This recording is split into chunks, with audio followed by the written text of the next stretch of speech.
They came here to talk about their domestic agenda. I think one of the things that Canadians have seen over the past 3 years is a strong growth in the economy. But the world has a way of intruding. Sherbrooke is the home of Edith Blais. The 34-year-old has been missing in Burkina Faso since December. Marie-Claude Bibeau and the foreign minister met with Blais' family this morning. We had a good conversation between mothers. We talked about Edith.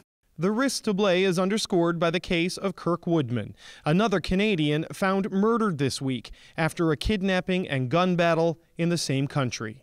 Can you confirm whether she's still alive? As far as we know, she is.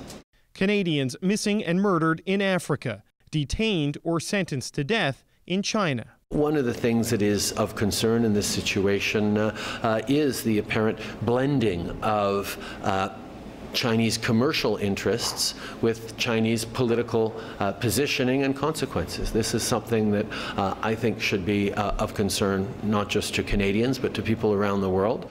It's also a political concern for this government in an election year. It wants to talk about record job growth, its plans for the middle class.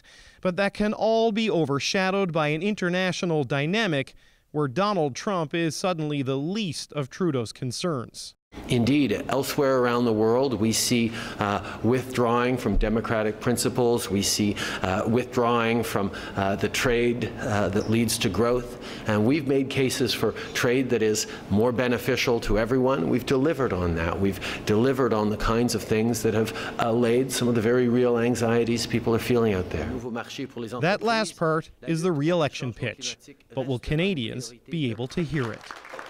David Cochran, CBC News, Sherbrooke, Quebec.